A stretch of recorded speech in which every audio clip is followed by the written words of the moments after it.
There was an American tourist who landed in London, thinking he knew how things worked. He thought, it's just America, but smaller, with tea. 5 minutes later, he was at a tiny cafe, trying to skip the queue. An elderly British woman tapped him on the shoulder. "Join the back, love," she said. Her smile was gentle, but her tone? Brutal. He realized something immediately. In Britain, no one is above the line. Not him. Not his confidence. Not even his expensive hoodie. And that's when it hit him. American entitlement doesn't survive here. It doesn't argue. It doesn't scream. It just quietly disappears. Before we dive into all the moments that show how Americans clash with British equality, hit subscribe so you don't miss a single awkward, hilarious reaction. Some Americans say they love visiting the UK because it feels like the US just with accents. What they don't realize is that Britain is the final boss of equal treatment, a country where even the Queen once queued. If you've ever wondered what happens when American confidence collides with British equality, welcome. This is where entitlement comes to die. Politely. I was in a pub in Manchester when an American man walked in wearing a Harvard hoodie like a badge of international royalty. He waved at the bartender as if hailing a taxi. "To Eilish, and make it quick," he snapped. The bartender didn't move. He simply pointed at the queue and said, "Join the line, mate." The American blinked like he'd just been slapped with a fish. "I'm ordering," he insisted. "So is everyone else." The bartender replied. "Same rules." The man slowly stepped back into the queue, looking like equality had personally offended him. When it was finally his turn, he said, "In America, bars serve whoever's ready." The bartender smiled. "And in Britain, we serve whoever's next." The man sighed. "This country is too organized." A local beside me whispered. Finally. Someone who notices. At a bus stop near Waterloo, an American woman tried to board before anyone else. She walked straight to the door while everyone else stood in a perfectly British line. The driver didn't open the door. She tapped on the glass aggressively. The driver leaned out and said, "Queue starts at the back." She turned and stared at the line like it had materialized out of thin air. "I'm in a hurry," she protested. A pensioner replied calmly, "We all are, dear." Reluctantly, she walked to the back. As she passed, a man muttered, "Even the Prime Minister queues." She couldn't tell if it was sarcasm or policy. It was both. In Oxford, I watched an American tourist enter a cafe and announce, "Can I speak to the manager? I want American-style customer service." The barista glanced at her colleague and said, "Our manager's on break, and we don't do the smile for money thing." The woman looked deeply offended. "You don't want your customers happy?" The barista shrugged. "We want them caffeinated." The American sighed dramatically. "So, no free refills?" The barista smiled. "Refills? For coffee? Absolutely not." She shook her head. "This country is wild." A student behind her whispered, "Welcome to civilization." Americans often arrive in Britain expecting America light. Instead, they find a country built on unspoken agreements. Queue properly. Speak politely. Don't be dramatic. And for the love of tea, never skip the line. The shock isn't that the UK has rules. The shock is that everyone follows them equally. Inside York Minster, I watched an American tourist loudly correct the guide during a history talk. He interrupted every other sentence with the confidence of a man who once skimmed Wikipedia. When the guide mentioned a 12th century reconstruction, the tourist declared, "Actually, I think that happened after America perfected democracy." The guide paused so long you could hear stained glass thinking. "Sir," he said, "America wouldn't exist for another 600 years. The tourist frowned, unwilling to surrender the timeline. "Well, still, you probably improved after we set the standard." The guide inhaled deeply, the kind of inhale only British people use to prevent chaos. "We managed democracy before your country had a name," he said politely. The tourist folded his arms. A granny nearby muttered, Americans do love a sequel they think they wrote. Even the cathedral echoed laughter. On a trail in the Highlands, I met an American couple dressed like REI sponsored their marriage. The woman pointed at a steep, rocky path. This is a lawsuit waiting to happen. A Scottish hiker passing by grinned. Only if the mountain sues ye, lass. The American man shook his head. Back home, this would have railings, warning signs, maybe an information booth. The Scot blinked. It's a hill, not a museum. The couple complained about uneven rocks, unpredictable weather, and a shocking lack of Wi-Fi. In America, we make nature accessible, the man insisted. The Scot shrugged. In Scotland, we let nature be nature. When they asked where the nearest cafe was, he pointed dramatically at a flock of sheep. They serve grass till 4:30. They weren't sure.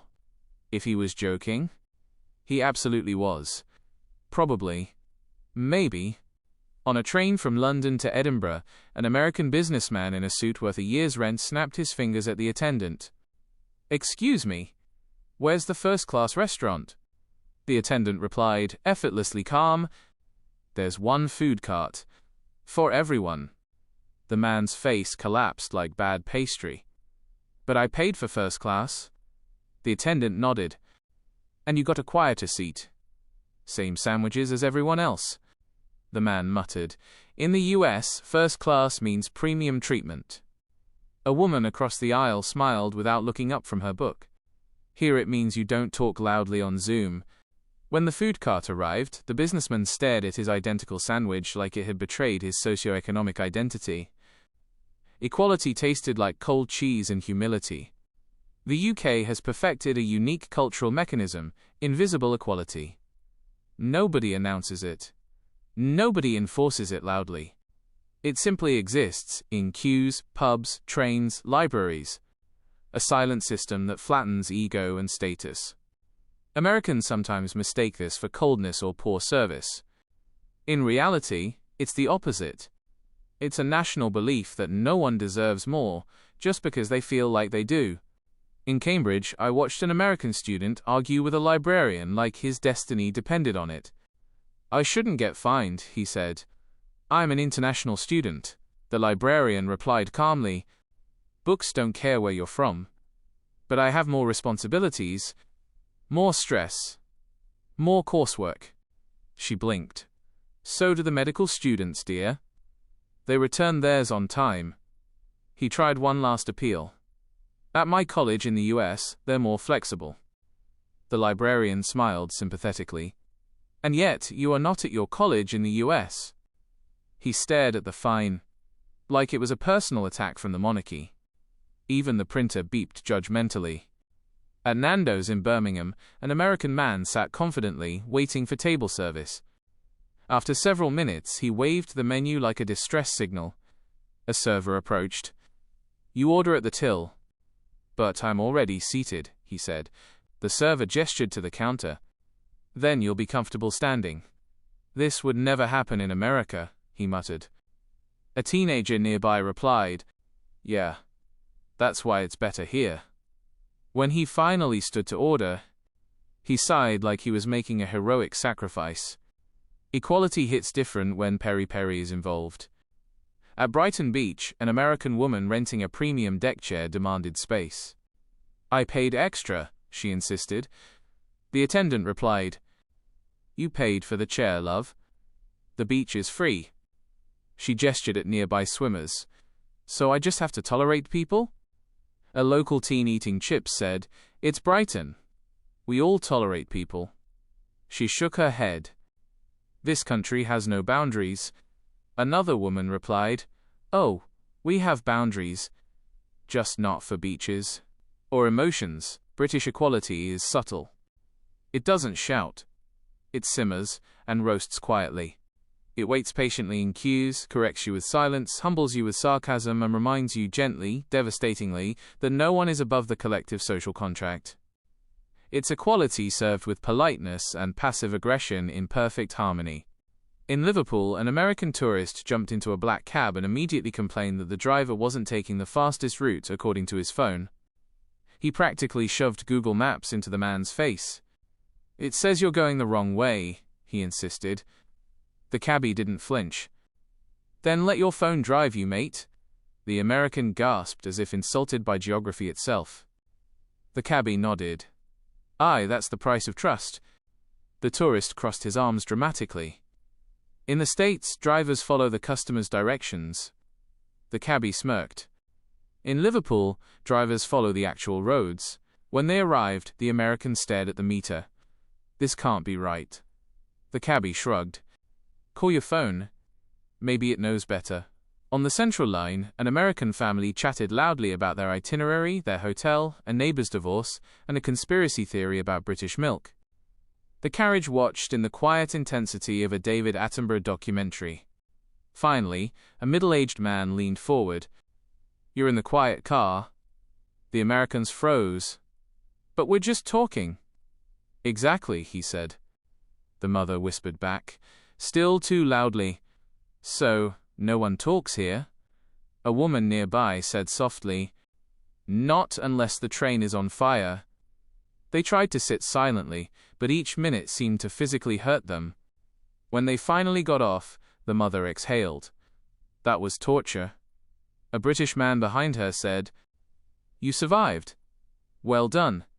At Edinburgh Castle, an American businessman asked the ticket desk if there was a VIP castle experience. The woman blinked. Sir, it's a castle. He persisted. Do you have a premium tour? A private entrance? She smiled politely. The castle has one entrance. It's been working fine since the 12th century. He frowned. But I'm willing to pay more. She shook her head. And the castle is willing to let you enjoy it like everyone else. He sighed dramatically. This doesn't feel very premium. A man behind muttered. It's a fortress, mate. Not Disneyland. The businessman walked in, wounded by medieval equality. American entitlement often hits a brick wall in the UK, sometimes literally. Because everything is built from actual stone. Unlike the US, where money buys shortcuts, Britain runs on a system where even wealth can't skip tradition, rules, or cues. It's not anti-American. It's profoundly unshakable. At a rugby match in Cardiff, an American tourist loudly asked, So, when do they take commercial breaks? A group of Welsh fans turned slowly, like a pack sensing prey. One said, Commercial breaks? This isn't American football, boyo. The American looked confused. So, no breaks at all? The fan grinned. Not unless someone loses a limb. The American watched the match in horror. They're still going? Don't they get tired? A Welsh woman said proudly. We're born tired. We push through. By half-time, the American whispered. This is barbaric. A fan replied, and beautiful. Equality on the field meant everyone suffered equally. In the Peak District, an American woman gasped at a sheep blocking the road. Where's the farmer? This is unsafe, a British walker smiled.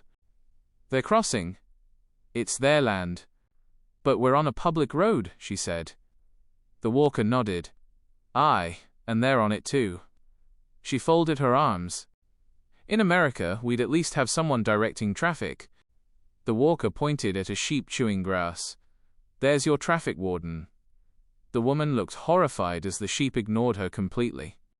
Welcome to British rural equality. Sheep, humans. At a tea room in the Cotswolds, an American tourist demanded iced tea. The server replied gently, We only serve hot tea. The American laughed. No, really, iced tea. The server shook her head. No, really. Hot tea. The man blinked slowly. So, you don't serve iced tea? The whole room whispered, No. He sighed. Fine. I'll take hot tea with ice. The server smiled sympathetically. We don't do that either. The man muttered, This place is medieval. A British granny leaned over. We prefer the term traditional, dear. One thing Americans underestimate is how deeply Britain commits to its identity. Tea rituals, queuing, pub etiquette? Quiet zones. These are not suggestions. They are ancient cultural software running in every British citizen. When Americans attempt to override it, the system rejects them like a bad update. In Newcastle, an American exchange student went drinking with locals. After 2 shots, he proudly declared, "In the US, I can outdrink anyone." A Geordie laughed so hard he nearly spilled his pint. "Pet, we drink professionally." 10 minutes later, the American was blinking at the floor like it was moving. "What's happening to me?" he slurred. A woman patted his back. "It's just Newcastle saying hello." "I think I'm dying," he whispered. "You're not dying, pet," a man said. "You're learning." Equality had never been so liquid. At a pub in Leeds, an American man ordered a Sunday roast. When it arrived, he stared at the plate like it had offended him. "This is huge," he said. A local replied proudly, "It's Yorkshire, mate." The man nudged a massive Yorkshire pudding. "This is the size of a helmet." The bartender nodded. "Keeps you warm in winter." He frowned. "We don't eat this much back home." A man at the bar said, "Maybe that's why you're all hungry." Halfway through the meal, the American whispered, "I think the plate is winning." It absolutely was. At the British Museum, an American couple stared at the suggested donation sign. "So, is it required or not?" the husband asked. The staff member said, "It's optional." The wife frowned. "But if we don't pay, do we still get in?" "Yes," the staff nodded. The couple looked morally conflicted, as if choosing between ethics and retail therapy. After 5 minutes, the husband whispered, "I feel like we're stealing." A British teen behind them muttered, "Welcome to public funding, mate." In Glasgow, an American tourist asked a local for directions. The Glaswegian responded in full glory, melodic, fast, and incomprehensible. The American stared blankly. "I didn't understand a word." The Glaswegian repeated himself. Still nothing. He tried a 3rd time, slower. The American whispered, "Is he speaking English?" I nodded. "Technically." The Glaswegian laughed. "You'll get used to it, lad." Equality sometimes means everyone is equally confused. On Westminster Bridge, an American woman looked up at the cloudy sky. "Does it rain like this every day?" A British man replied, "Not every day. Some days it rains worse." She sighed. "This country needs better weather management." He raised an eyebrow. "We tried. It's called leaving the EU." She laughed, unsure if he was joking. He wasn't sure either. She whispered, "In America, we'd fix this." He said, "In Britain, we complain about it. That's our national hobby." And in that moment she finally understood. Equality in the UK means everyone suffers the weather together. This is a really